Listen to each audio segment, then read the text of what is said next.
Hola, ¿cómo están ustedes? Con el alto auspicio de Relojes Oria, esta es una nueva emisión de Scanner Internacional, el barómetro del mundo. Y en Estados Unidos la justicia federal ya lleva 13 imputados por la colaboración con Rusia durante las elecciones presidenciales que llevaron a la Casa Blanca al candidato republicano Donald Trump. Aparentemente la participación rusa en las elecciones presidenciales norteamericanas no deja ya muchas dudas. Pero la pregunta no es cómo, más bien es por qué. Y volvamos un poco hacia atrás y no nos cabe la menor duda que Rusia ha sido una potencia que se ha beneficiado a lo largo de la historia de lo que antiguamente se llamaba la Guerra Fría y que hoy podríamos llamar el proteccionismo norteamericano o estadounidense. En efecto, el sentimiento anti-Estados Unidos en el mundo, que por supuesto beneficia comunicacionalmente y políticamente en la escena internacional a Rusia y también a China, el aliado de Rusia,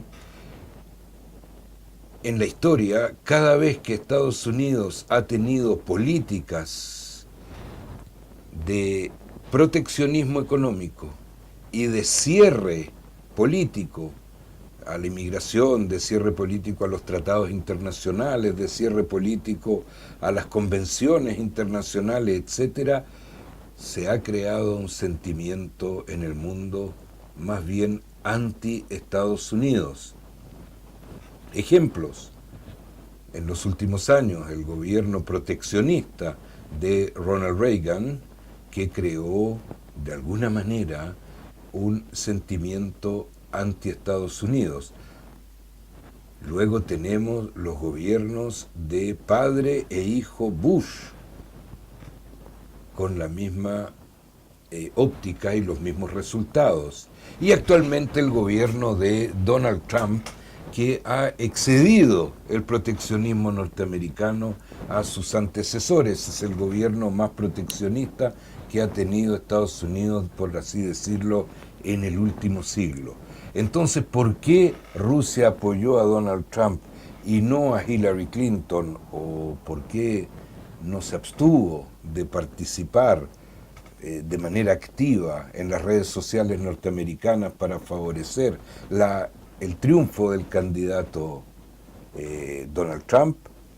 Seguramente porque el proteccionismo norteamericano, de alguna manera, en el resto del mundo, hoy favorece al vector o al eje China, Rusia, Corea del Norte, puesto que estos Twitter violentos de Donald Trump han creado, si no simpatías hacia Rusia, China, Corea del Norte, al menos antipatías hacia Estados Unidos en el mundo, específicamente en la Unión Europea, en África, en Sudamérica, etc.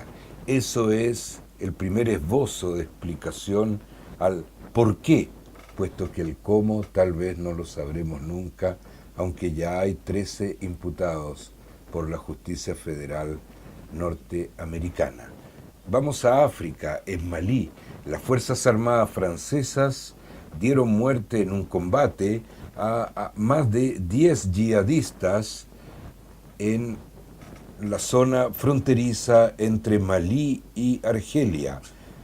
10 yihadistas del grupo Ansar Dine, que es un grupo cercano a Al Qaeda y que está operando dentro de Malí, financiándose con el contrabando de cigarrillos y drogas en buena parte de la zona sahariana de África.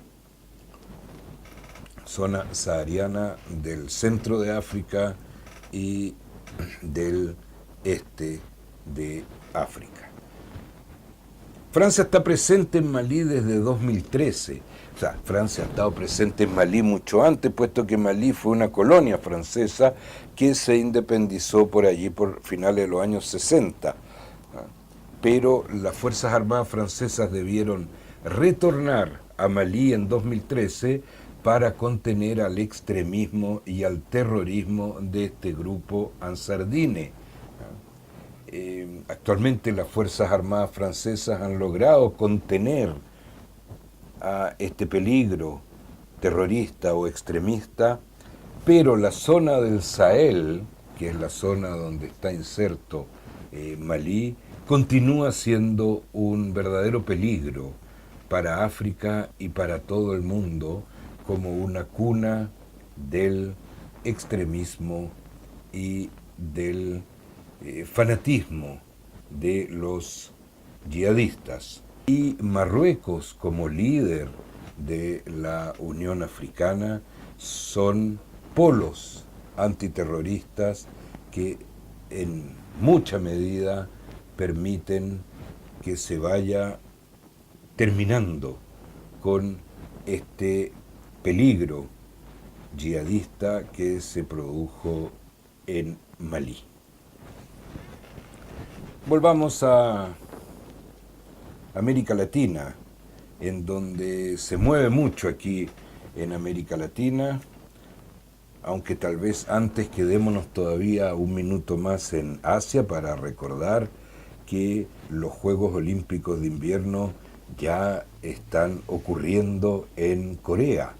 Juegos Olímpicos de Invierno que están programados en Corea y que han acercado a ambas Coreas, puesto que ambos gobiernos ya han tenido conversaciones, se decidió que ambas Coreas iban a participar, no unidas, pero tampoco separadas, en los Juegos Olímpicos de Invierno, y según una encuesta realizada en Corea del Sur por un organismo internacional, se determinó que más del 70% de la población de Corea del Sur se declara favorable a la reunificación de ambas Coreas.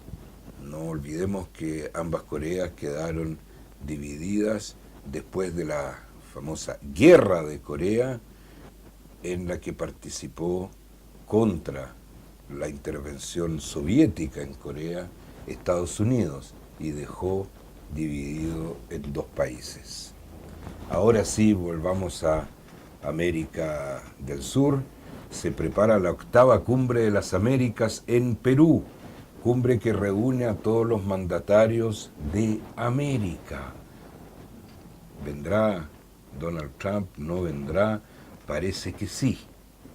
El que no va a asistir es el presidente venezolano Maduro, puesto que el gobierno peruano declaró que es persona no grata en el territorio peruano, no solo en el territorio, sino que también en el espacio aéreo, a lo que Maduro respondió que irá contra lluvia, viento, truenos, lo que sea, a la cumbre de las Américas que ya se prepara, que asistirá a esta cumbre, a lo que respondió el gobierno peruano que si el avión presidencial venezolano ingresa al espacio aéreo peruano, será o sería derribado.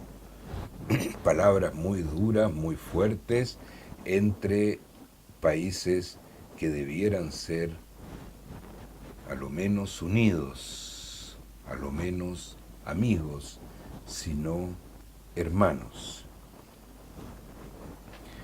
Al respecto, el mismo presidente Maduro, que indicó que va a ir a Lima a la cumbre, también indicó que se detectó en Colombia ejercicios militares entre Colombia y Estados Unidos. Todos sabemos que en Colombia hay consejeros militares norteamericanos, que se detectaron ejercicios destinados a una eventual invasión de Venezuela por parte de Colombia. a lo que Maduro respondió preparando ejercicios militares para el 24 de febrero en la frontera con Colombia, en donde participarán no solo las Fuerzas Armadas venezolanas, sino que también, según lo indicó Maduro, el pueblo civil de Venezuela. ¿Vamos hacia un conflicto armado? Aparentemente sí. Algunos especialistas dicen que junto con Brasil sería la principal potencia militar de Sudamérica, lo que significa que si desde Colombia, aunque sea con apoyo norteamericano, naciera una operación para invadir Venezuela y sacar a Maduro, si Maduro tiene con él a las Fuerzas Armadas venezolanas, esto sería un conflicto armado de largo aliento y no de unos días. Y el poderío militar venezolano es superior al de Colombia. Sin embargo, Colombia contaría con la ayuda de Estados Unidos. Por consiguiente, pensamos que sería una guerra larga y que esperamos que todos los países de este continente sudamericano ayuden a evitar. Por su parte, sí, Maduro asistirá el 11 de marzo en Chile al cambio de mando, en donde la presidenta Michelle Bachelet entregue el gobierno de Chile para los próximos 4 años al presidente electo Sebastián Piñera. Vendrán presidentes de todos los países sudamericanos y también participará el presidente venezolano Maduro. El Parlamento, o el Senado más bien, el Senado chileno emitió una declaración por mayoría declarándolo persona no grata, pero como en la mayoría de los países del mundo, el poder legislativo no tiene atribuciones sobre la política internacional de un país como Chile. Por consiguiente, la presidenta ya respondió que Maduro será bienvenido a la ceremonia de cambio de mando en Chile. Recordemos que el Fondo Monetario Internacional anuncia para Venezuela una inflación del 13.000% para este año 2018. El triunfo de Maduro, que es inevitable, tendrá un gusto amargo para el partido de Maduro y para Maduro mismo, puesto que el mundo no reconocerá el resultado y segundo, al haberse terminado los trabajos de la Comisión de República Dominicana, no habrá aval internacional sobre estas elecciones. Por consiguiente, el mundo entero declarará estas elecciones como no válidas, como un fraude electoral, que probablemente así lo será, puesto que Maduro es el único candidato que puede lograr la votación para ser presidente. Los candidatos de oposición que tenían posibilidades de obtener resultados favorables fueron eliminados como candidatos con diversos pretextos que no cumplían con una ley o con otra, y sus candidaturas no fueron aceptadas. Por consiguiente, va Maduro. Otro escenario hubiera sido si hubiesen continuado las elecciones, las conversaciones de la Comisión de República Dominicana, que fueron suspendidas, si hubiesen continuado entre la oposición y el gobierno, que se hubiese llegado a un acuerdo para que esta misma Comisión de República Dominicana controlara las elecciones para dar credibilidad al resultado. Si Maduro no hubiera sido candidato y, por ejemplo, se hubiera presentado una mujer del equipo de Maduro, como es Delcy Rodríguez, lo más probable es que la candidata Rodríguez hubiera ganado limpiamente las elecciones y Maduro se hubiera retirado como un expresidente y su partido se hubiera mantenido en el gobierno. Lamentablemente las cosas no fueron así. En República Dominicana se terminó la comisión, las elecciones vienen en abril, Maduro va a ganar, pero con un tremendo gusto amargo, puesto que el mundo entero no reconocerá el resultado y probablemente aquellos países aliados de Venezuela, que por el momento no han dado mucha ayuda a la crisis económica que enfrenta Venezuela, producto, lo vimos en un escáner internacional en directo hace algunos meses, esta crisis producto de la baja del precio del petróleo, por otra parte de una corrupción exacerbada que, como también lo vimos, es una corrupción que existe en Venezuela desde la declaración de independencia, no es propia del partido de Maduro, pero el partido de Maduro, de Chávez, Maduro, siempre prometió terminar con esa corrupción y no solo no la terminaron, sino que, según los resultados, esta corrupción hubiera aumentado.